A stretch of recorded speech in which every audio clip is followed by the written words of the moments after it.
we'd like to thank everyone for clicking into our show today. Today's special guest comes to us by way of many documentaries, as well as the $10 million Bigfoot Bounty. Welcome to the show, Mr. Justin Smeja. Hey. How you doing, Justin? I'm great. How are you? Doing good. Hey, normally I start the show off a little different.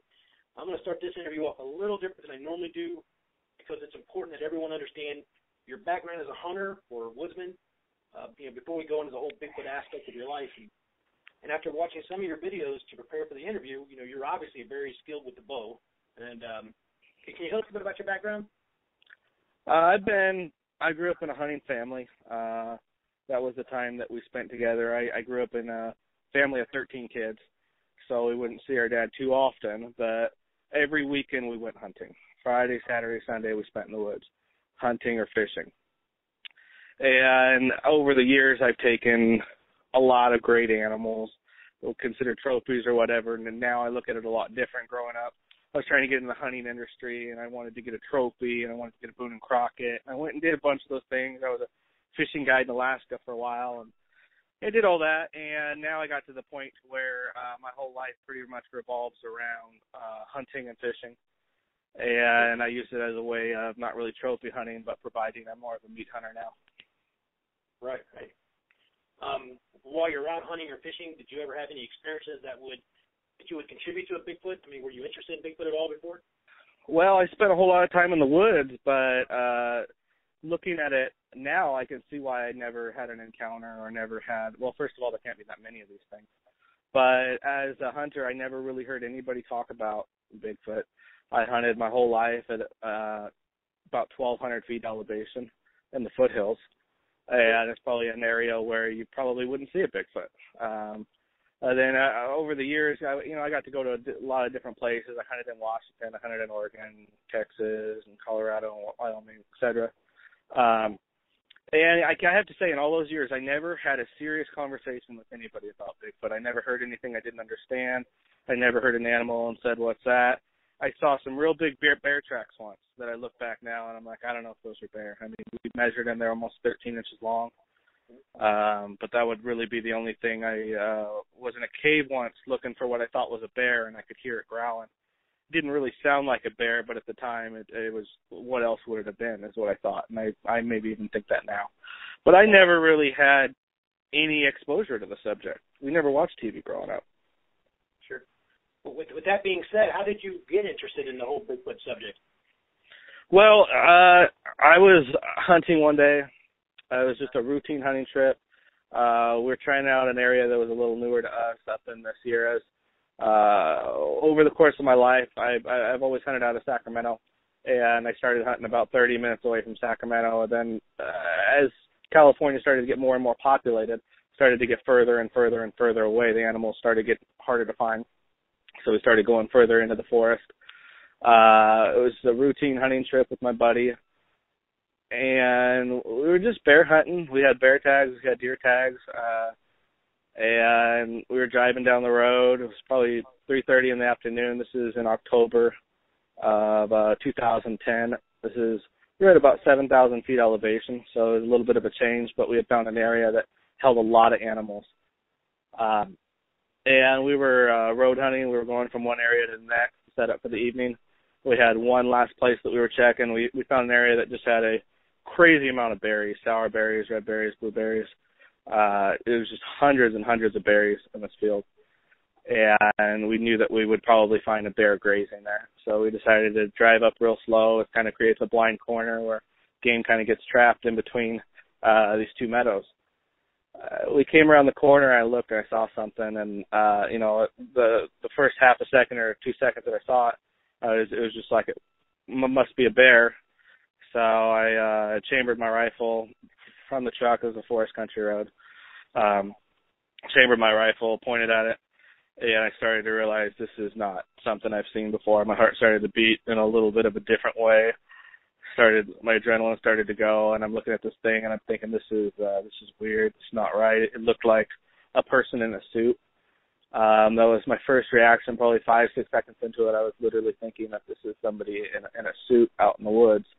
Then I started to think that maybe there was a documentary being filmed or some sort of horror movie or something. I looked around, and then I looked back at this animal through the scope. I had it on like probably 10 power or something. It was only about 80 yards away. It was close. I could see it. It looked like a hairy man. Right. And I determined, I started to walk towards us. It had its hands in the air. And I had to like say to myself, is this really a man in a suit? And I looked and I was like, I could see some detail in the face and I could see the muscles and the chest. And I was like, oh, this is a monster. Sure. The best way I could describe it. My buddy is sitting next to me. Normally he would have jumped out and got his rifle on the tailgate and got a good stare at the arrest, except he was just staring at this thing through the binoculars that he had grabbed. So he could see it just as good as I could, and he said, hey, that's not a bear. That's not a bear. And I was sitting there thinking, I never said a word. But I think those were the only words he said is, hey, this is a person in a suit. Hey, don't shoot. Hey, this isn't a bear. Right. And I decided that, well, if it's not a bear, it's a monster. It's something that shouldn't be here. And so poor judgment call at the time, but it's here nor there. It's still what happened. So I don't want to make excuses. I decided that I was going to shoot this thing, even though I really like the first rule of hunter safety is like, you got to be safe and you got to know what you're shooting at and you got to know what your target, know what's behind it, properly identify it. But at the time, my adrenaline was going, and I was just thinking, this is a monster. This is weird. This is scary. Sure. So I had already had my gun chambered, and the safety was off. I started to squeeze the trigger. My buddy's getting a little louder, saying, hey, don't shoot, don't shoot. The gun goes off. I hit it in the side. Looked like a good shot. It fell to the ground. Started to get back up. I rechambered. Started to make its way into the brush. It was starting to get out. I put the crosshairs on it again through my high-power scope. I was just about to yank the trigger back because I didn't have a lot of time to squeeze the trigger. It was just going to get out of eyesight. And then my buddy says, oh, wait, there's more. I took my eye out of the scope. I just looked over and saw these basically black things, these hairy things running, and there were small ones. There was more. There was two. And they were running towards their parent just like a sow and cubs would do when you see a bear. Then you see the young. They were following their parent. So it was kind of a shock. My buddy hits the gas. We start driving towards them. The big one got out of sight. We couldn't get very far. We pretty much we almost wrecked the truck into all this stubble going off the road. Took off on foot. My buddy didn't even grab his rifle. I grabbed mine. We ran over there looking for the big one. We saw the little ones. We observed them for 10, 15 minutes. Eventually, when I decided that we probably weren't going to find the big one, I shot one of the little ones. At that point, we had one of the little ones. It was dead. I was looking at it. It looked like a little monkey. I decided that the odds are the game warden was probably going to come check on us. So this is a property. There's one way in and one way out, just like most hunting properties. And we had just seen him. We figured if we fired one shot, we were probably safe. He was just going to wait for us. He fired two shots, then he knows we probably got something. So I thought he might even be heading our way. So I said, all right, hey, actually, originally I wanted to take it with us. And my buddy, he brought that up. He's like, hey, let's just come back tomorrow. Let's hide this thing. And we'll just come back late tonight. And I was like, oh, okay, fine. So we take this thing, we bury it, hide it real good. We take off. We didn't even see the warden. He had stopped somebody else. It's like just a DUI checkpoint for hunters. They just want to see what everybody brings in, what everybody brings out, make sure nobody's poaching or shooting something they shouldn't. We never saw him again. We drove straight home. We stopped at the gas station. Both of us had recently quit smoking, like the last 6 months, smoking cigarettes. We got a pack of cigarettes, sat there, smoked the whole thing on the way home. I don't believe that we said a word about it. We tried to get right back up there, but like I say, it's at 7,000 feet. A big storm came in. We could not drive back up there.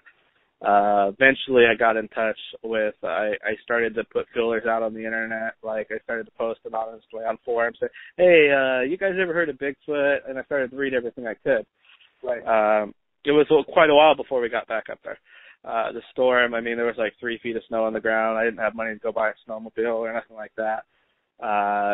Eventually I got in touch with Derek Randalls, and he was like, from the Olympic Project, and he said, hey, we have to get back up there. We'll pay, we'll do whatever. So we did get back up there. We brought dogs. And I told him, I said, yeah, well, I'll bring you the skull, the body. It'll probably be chewed up a little bit, but you'll be able to tell what it is. We got up there. We didn't find anything of it. We found, we were using bear dogs. I found a piece of hide, flesh, that was in the general area that this all happened in. But also it's right next to a road, right next to a creek where somebody would clean a bear or clean a deer if they shot it. So we had this piece. The odds are I was pretty confident that it was from what I shot at the time.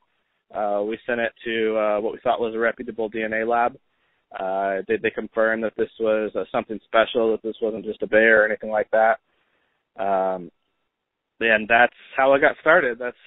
Then from there it started to spiral. For sure. I mean, I've heard the story before, and obviously this is what I love about doing this, and I get to hear it from you firsthand.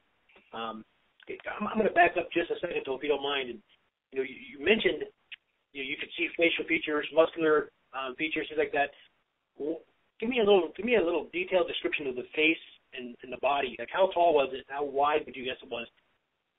It wasn't like 4 feet wide or anything like that. I've seen some recreations now that some were accurate. Some made these things look just huge. Well, what I saw at the time, for a while, I said that I thought it was 600 pounds and probably close to 8 feet tall, 7.5 to 8 feet. But now I look at a guy like Shaquille O'Neal that's 7 feet tall and he's 360 pounds. It's huge. So maybe it was only 450, 500 pounds. The adult looked like a old man. I mean, he was graying. The hair was mostly gray, a little bit of blonde mixed in there. Really the color of a coyote, like a pale coyote. And that's the adult, right? That's the adult. The adult, I can't say for sure whether I killed it or not. I mean, I made a good shot on it, but it was.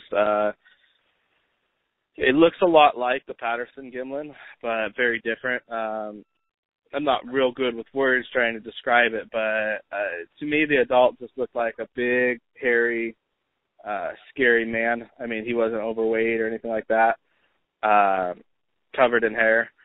The juvenile, the adult, I got to see from maybe 200 feet away or something like that. It wasn't real close. So I believe I have it burned in my mind what this thing looked like. However, the juveniles, I know exactly what they look like because I got to observe them very, very closely and for a long period of time. So I wonder if my description on the juveniles is actually more accurate in my own memory. But the juveniles, it looks really just more like monkeys. I mean, if you take a picture of a baby gorilla, I had never seen that picture till about a year ago.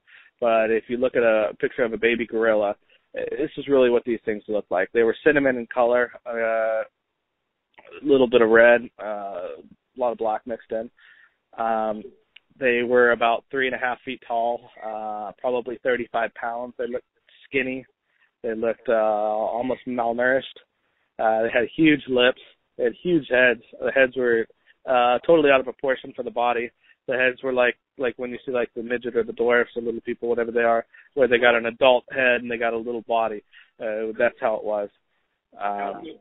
But overall, to summarize it, if you look at a picture of a baby gorilla, that's really what these things look like. But they spent a good portion of their time on 2 feet, but they would drop to all fours when they were traveling.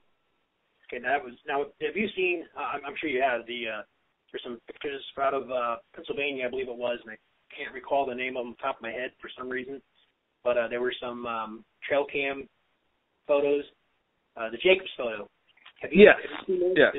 Was that pretty familiar with what you saw? That's why I'm asking. Yeah. It was, when you look at that thing and it looks like malnourished and it's covered in hair, but it's also like it doesn't look like a furry bear, but it's covered in hair. Yeah, I mean those descriptions are fairly accurate when you look at that thing and it looks skinny and unhealthy. That's how the little ones are. Well, yeah, as you gave the description, that's kind of the image that popped in my head were those photos, but I don't know anything about those yet. I've never talked to anybody about those. I've heard several different and even mixed accounts when it came to the DNA samples that you provided. I've heard everything from you had one sample to you had one that you claimed was the adult, one that you claimed was the infant, and so on. Can you clear that up for us and just tell me from your own words? So we get up there. It is 35 days after the incident, and we found a piece of hide that was right next to I'm not going to call it a well-traveled road because you can go 2 or 3 weeks without seeing anybody up there, but a road where a hunter would end up. So it is in an area where somebody might cut up a bear. Actually, it's likely many bears have been cut up there over the years, but it didn't take long for the scavengers to do away with them. We recovered this piece. It was really, I just describe it as a piece of hide. It had a little bit of muscle, a little bit of flesh, a lot of fat on it. It was fresh, and I thought that it's probably from what actually at the time it wasn't even like a question. It was like, hey, this must be from what I shot. Obviously, that's what we think.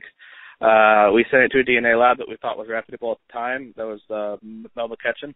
She says that she outsourced it to many other labs, and that's where we get some confusion because she had all these claims that we took as fact, saying that this lab said this lab said that, this lab said this. So then I would be quoting like the Texas University. The Texas DNA University said such and such. Then at one point I got approached by Tyler Huggins, and he said he's a good PFRO guy in Canada. And he said, hey, that's a great story. That's awesome. If you're telling the truth, you wouldn't mind having another lab look at this. We don't know about Mel, but she seems a little crazy. And so I said, all right, just get me the number and I'll send you a piece. Give me the address and I'll have it in the mail tomorrow. So we sent it off to some other labs.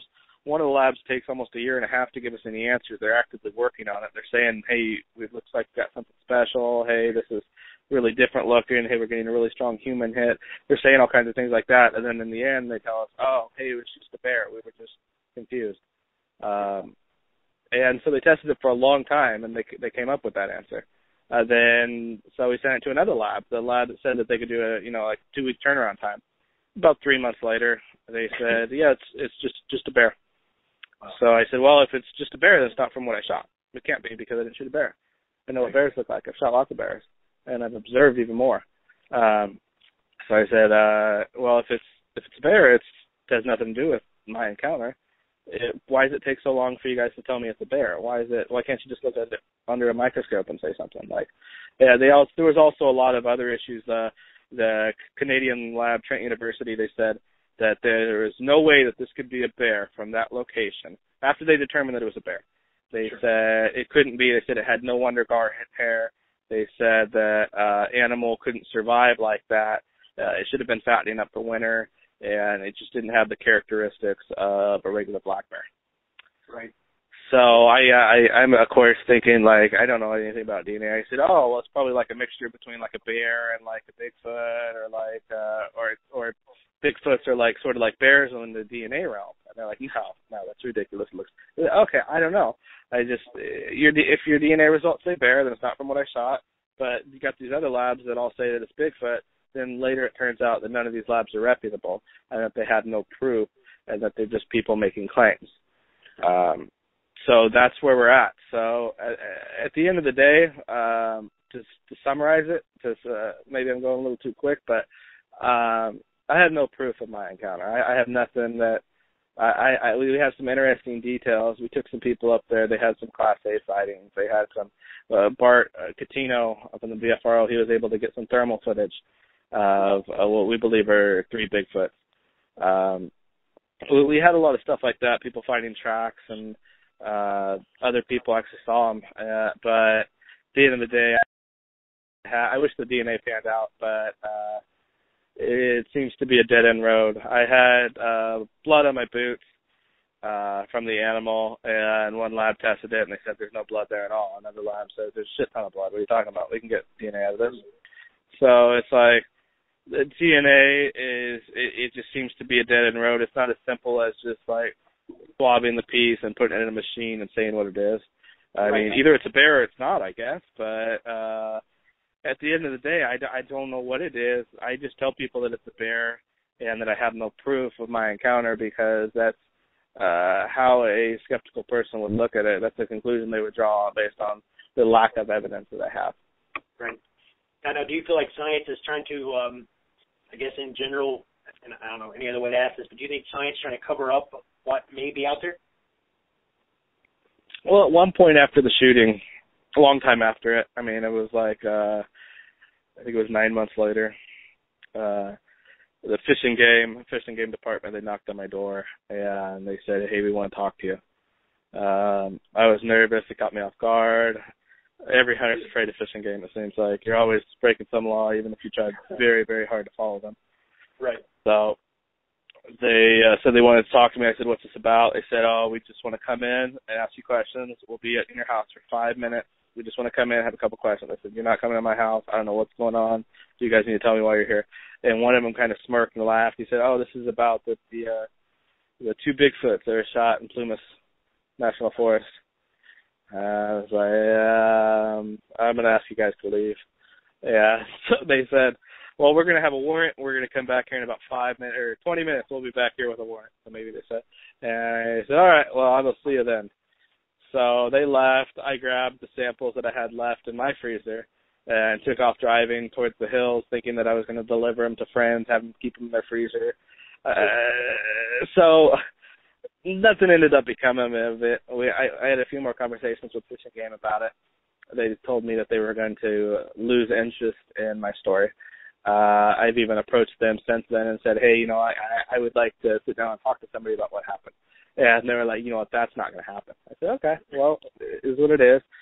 Is there somebody grabbing the samples that we send out in the mail and replacing them with bear parts? I don't think so. Right. Is there some conspiracy on some level? Well, I don't know. It's really hard to believe. I'm not a conspiracy guy, nothing like that, but it's hard to believe in Bigfoot. I'll use that word believe, but it's hard to think that this thing's out there and not think that the government has some sort of idea of what's going on. Maybe it's a cover-up about the forest being closed and all that thing about the owl and everything like that. Or maybe there's so few of these things that they don't have any more idea than we do, or they do, and it's just easier to leave it alone and see how it develops. I don't know. Right. Now, do you have any samples left, or are you? I do. And if somebody's got a lab out there and they're listening to this and they say, well, I think you're full of shit, why don't you just send us a sample? Okay, I'll send you a sample. I'll be happy to do that. I'm not going to charge you anything, nothing like that. If it's going to a DNA lab, that is, I don't need to send it to Joe Schmo. And if they'll send me back results, I'm good with that. If somebody wants to pay for it, whatever. I have stuff left, but maybe they're bear parts. But I guess they likely are. They most likely are. Logic would say that at least. Sure. Now, when you were on the show, I mean, what about Dr. Distel? I mean, would he have been a good candidate to give a piece of that sample to? I think Dr. Todd Distel is a hell of a guy. If I was out there, if I was a Bigfooter listening to this and I had a sample that I felt good about, feel free to contact me and I can get a hold of Todd. You can try him, but he's a very private guy, very professional, very busy guy. Sure. But he is he's a skeptic, but he's a friend of the Squatch. I mean, he would love for this thing to be real. He just thinks it's absolutely ridiculous that we believe that it is. Right. At the same time, he would love to be a part of the discovery if it is real, and he does have a genuine interest in finding out what so many of us are seeing or looking at. Sure. All right, I've got one more question for you as far as the whole Bigfoot thing goes on the Bigfoot kills you had. And I have to ask this question, but if you were in the same situation again and you had this thing in your sight, would you pull the trigger? Well, same. If I saw another Bigfoot, I would shoot it, but it could never involve juveniles. There was something about that did something to me mentally that, I've lost sleep over time. I mean, as a hunter, you shoot animals all the time, but you don't go around shooting baby deer or strangling baby chickens or anything like that. There's nothing like that going on. I would shoot another one, absolutely, hands down. but it could never involve juveniles. I mean, it was a terrible situation. Right. Now, you mentioned that the adult looked a lot like a man in a suit. I mean, how can you in a split second make that determination? You know, and I'm not, you know, coming down on you. I'm just saying it's hard to distinguish the two. I mean, wouldn't you want to do that before you pull the trigger, though? I mean, well, I was trying to decide, is this a man in a suit? And I can see some of the detail that we talked about. I could see some of those details, and I decided that it wasn't. I sure hope that nobody would be dumb enough to walk around of a Chewbacca suit during bear season out there. That would be crazy. But I also won't defend my actions. It's a very poor choice to shoot something that you don't know what it is. Right. Well, I mean, I appreciate you being candid, by the way, but what I'm going to do, I'm going to kind of change gears a little bit. You know, we've talked about that, and we've covered that, I think, pretty detailed. I'm going to change gears more to your experiences on the $10 million Bigfoot Bounty. Was it as bad as it looked as far as everybody getting along so well? You know, the show was a lot of fun, and I sure wish they would keep doing it, because I believe that that's the way that you can absolutely find Bigfoot. You send a bunch of people in the woods, and you tell them to pick up every kind of scat that they don't know what it is. Then you got a DNA lab that can turn around results in like 24 hours, and sometimes in 6 hours, and tell you, hey, this has primate in it. Hey, this is just a cow, or whatever. I love the idea of the show. I hope that they continue to do it. But there was a lot of drama that went on. It wasn't a show that was designed for Bigfooters. It was a show that was designed for the general public to, in a sense, get a laugh out of us, but also see the serious side of what we do. In the end, I hope that some positive stuff came out of it. I hope that people were just able to see some of us in good lighting. A lot of it was a little embarrassing, in a sense. If somebody has 200 hours of footage, they can make you say whatever they want to. And so some of the stuff I felt like was maybe taken out of context, but that's the case with all these shows. You're not going to be able to hear the whole long, drawn-out story because nobody has time. You got 42 minutes to put a show together. I got to work with what I thought was some of the best trackers in the world. Michael Merchant were a really fun team to be around. They're absolute grade A researchers. I believe that if there's a Bigfoot in Maine and it's near Michael Merchant, then he's going to be the one to find it. Stacy Brown, he's got a lot going on. He's definitely somebody to watch. Good things are going to be coming from him. He's hot on the trail. He's getting closer. He's getting better. Some of the teams, they were just whatever. But I got to hang out with my buddy Richter, and me and Ro, we had a good time doing the show, and it was for entertainment. It was not to further the Bigfoot cause in a sense. Sure. And I gotta say, you know, I've never looked at these, although I enjoy watching them, you know, the Finding Bigfoot and the $10 million Bigfoot Bounty and such. But I don't see finding a Bigfoot as a made-for-TV type situation. You know, I don't see how you can run into a woods with a bunch of cameras and a bunch of people and expect to find something. That's just me, I guess. But no, I completely agree with you. There was one location, one of the field trials, was that we were just supposed to get the best picture of a mammal, clear picture. And I thought, we're going to get some deer, we're going to get some bear. They brought us into this area, the Klickitat hatchery, salmon hatchery, and it is loaded with wildlife. As we're pulling up, we literally saw a deer crossing the road 10 feet in front of us. There was a doe that was bedded next to the road. There was animals all around, fresh bear scat. And I said, we got this wrapped up. I know how animals like to hide. Then there was about 11 vans behind us that had 6 to 10 people in them. Then everybody got out in the woods, and they started setting up their cameras, and they started getting ahead of us. Then all of a sudden, at the end of the day, the best picture ended up being a squirrel. Right. Yeah. That was yours, right? Yeah, that was ours. Yeah. But, I mean, that area, if you were to send one team in there without cameras, they could probably bring you back pictures of deer, pictures of bear, maybe even a mountain lion. I mean, this place is booming with wildlife. But when you have all those cameras, you have all those people there, it's very hard to call it research. That's why I like the DNA portion of it. A Bigfoot, I don't think they're going to hide their poop. So the idea of just going in there looking for feces, looking for stuff that doesn't match what we're used to looking at and getting that tested. That's what I liked about it. But I don't think anybody's going to go around and film a Bigfoot in the middle of the night with a film crew because it's a loud process. Sure. I had the opportunity to talk with Michael Merchant. You mentioned him a minute ago, but I didn't ask him this question, but I wanted to make sure I covered it with you. How did you get partnered up with your partner, Ro? I mean, how does that happen? Is that something you knew you guys went together, or is that something that they did together? My partner was Ro Sahibi.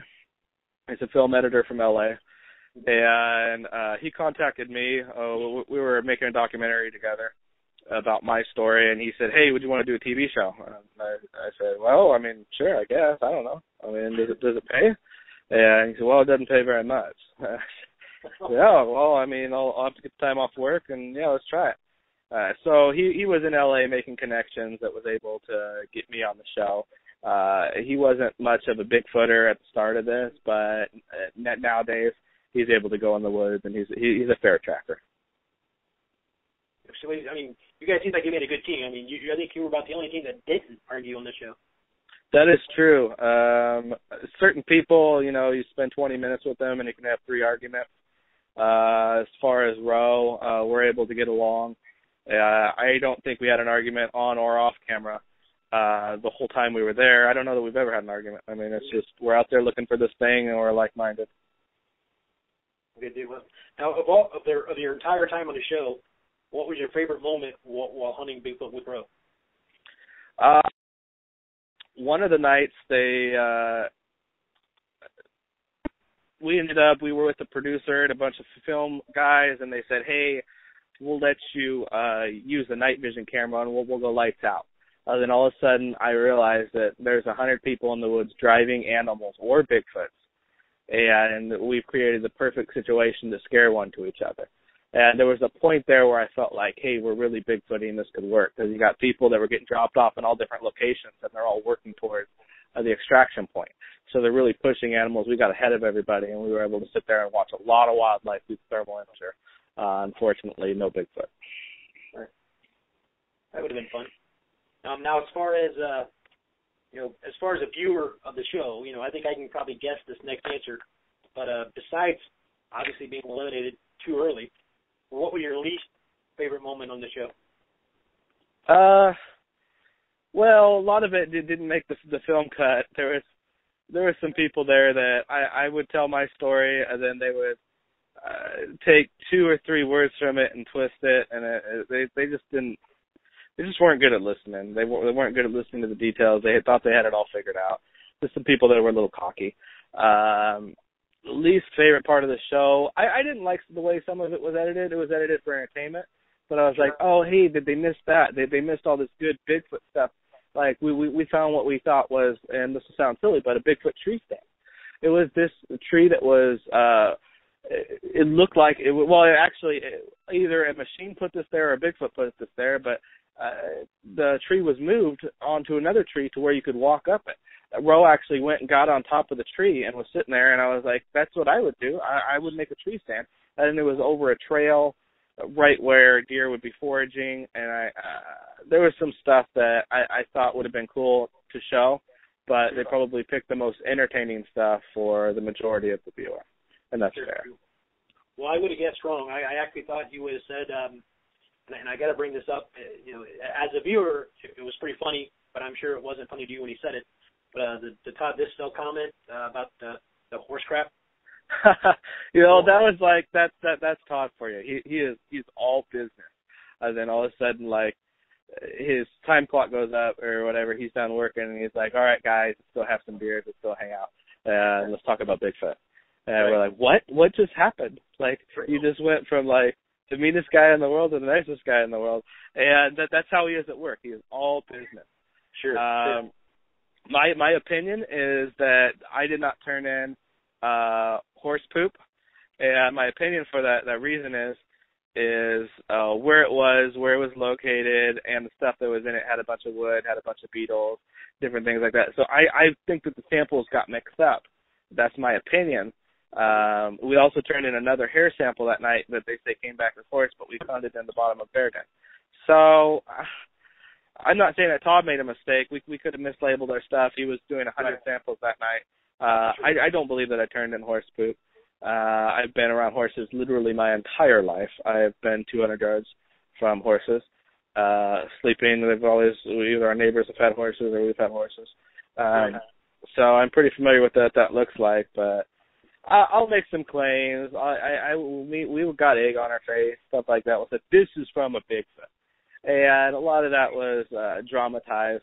They said, well, would you say this? And I was like, yeah, based on what I've seen, based on the circumstances, I would say this is Bigfoot. And then all the viewer might hear is, this is Bigfoot. Yeah. But at the same time, yeah. So they lead you up a little bit, right? Yeah, but everybody was able to see the true spirit of what happened there. I did appreciate that.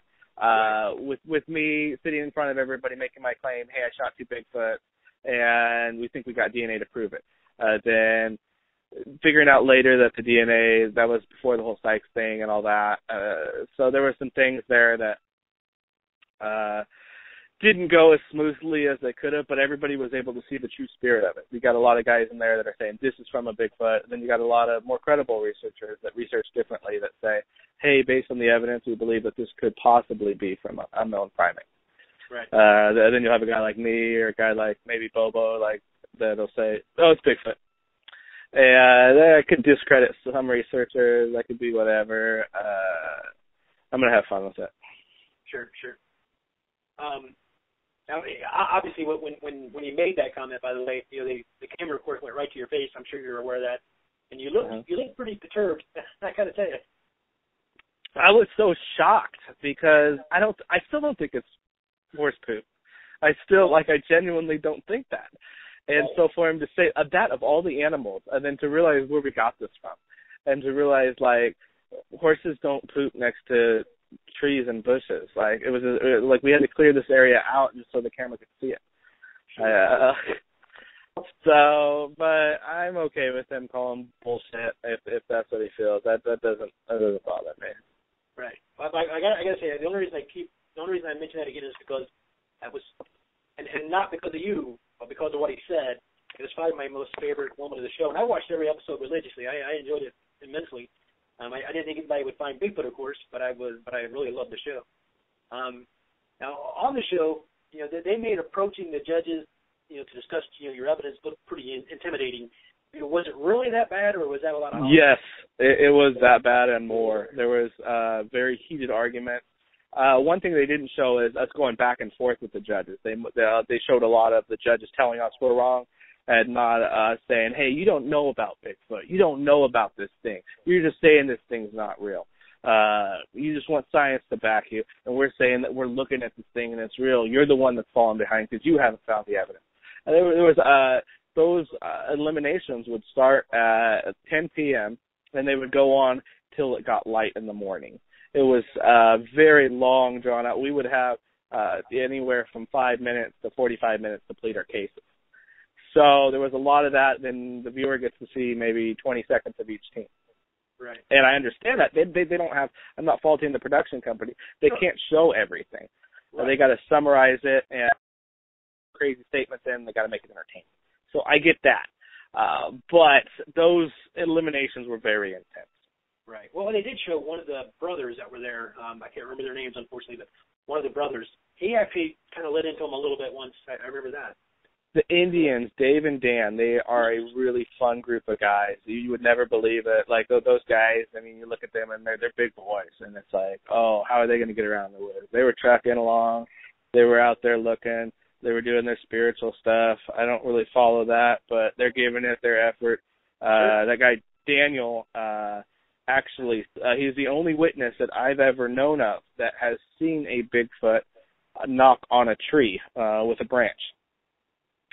There's a lot of reports out there about hearing knocks, but there's only one that I know of. He's a very, very credible guy, very into the Indian spirituality of the whole thing, but they also want hard evidence. They were a fun group to be around.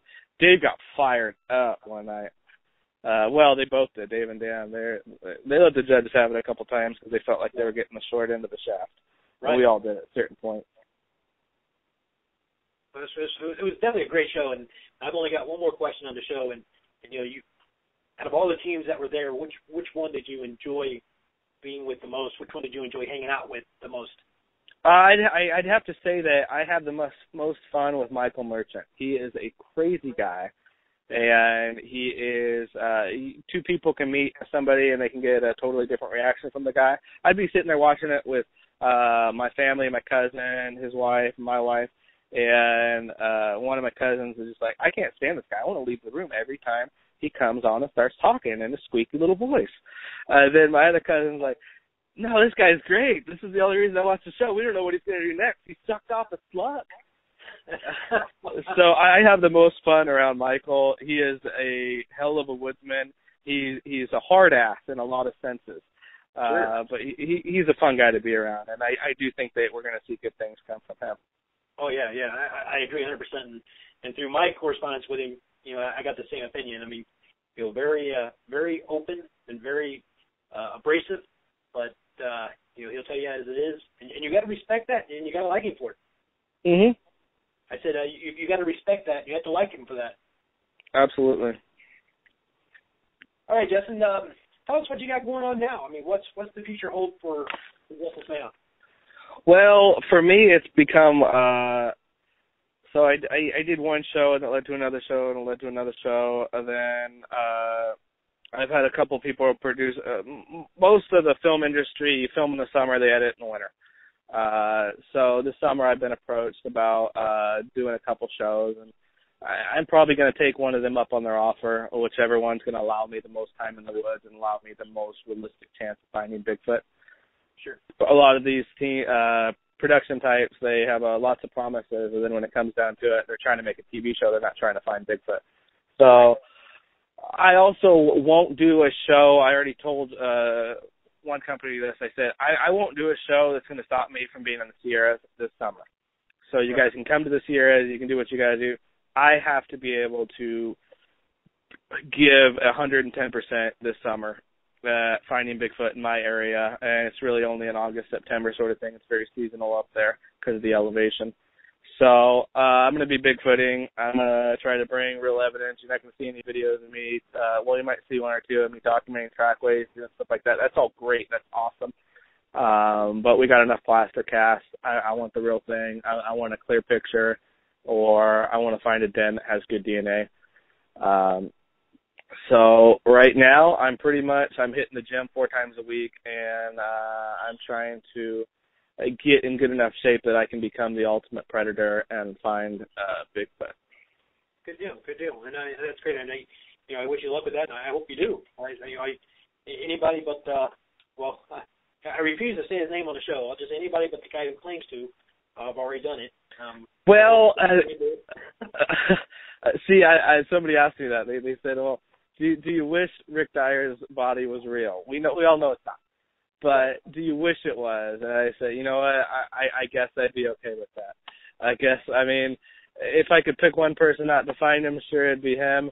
But if he's got the proof, let him come forward. But obviously, he does not. Well, since he's out there, let me go ahead and ask you, because I did.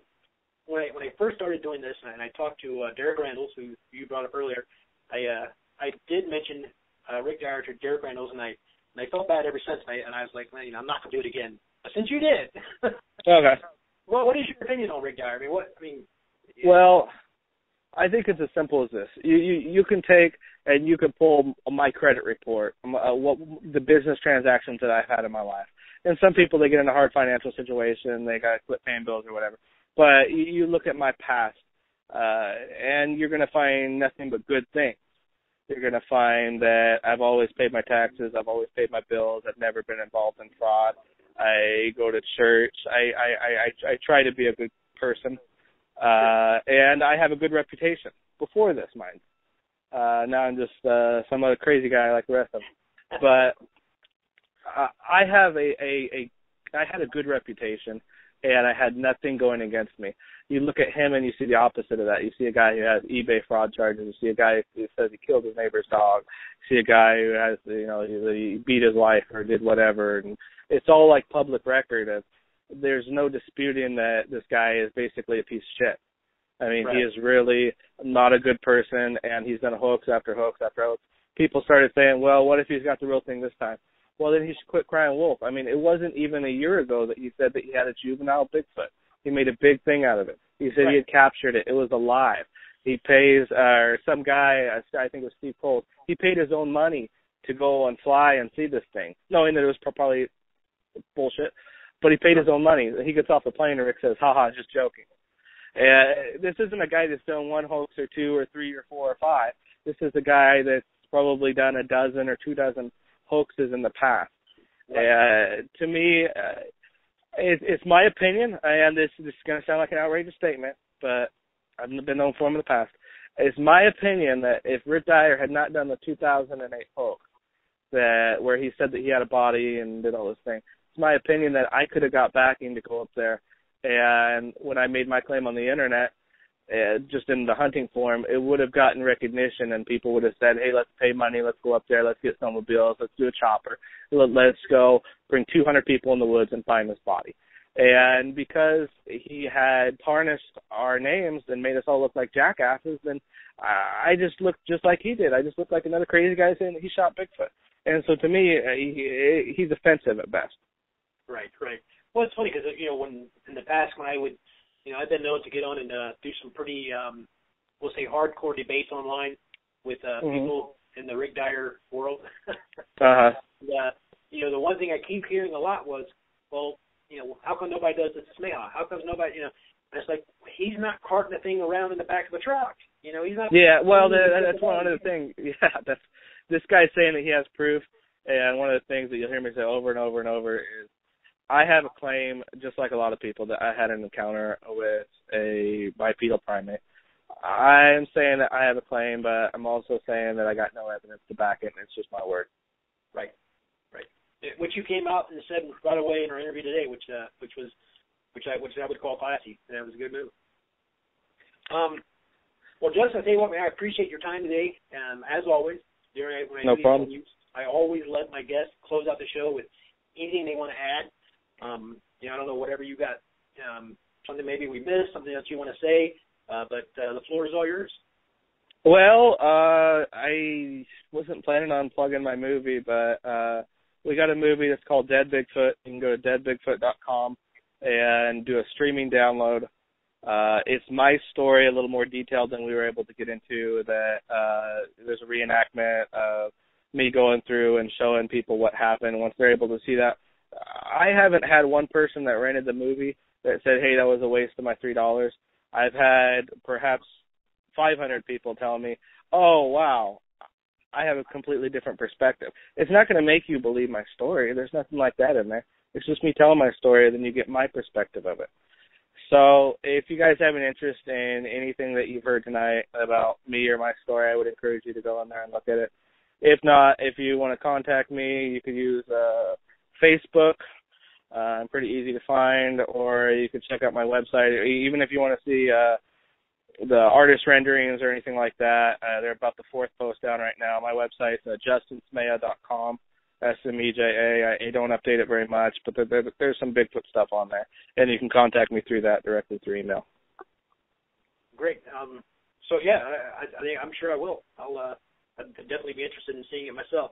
Well, thank you for your time today. I appreciate it, and I guess that's all we have for today. No problem. Thanks for your time. Thanks for doing this. Thank you.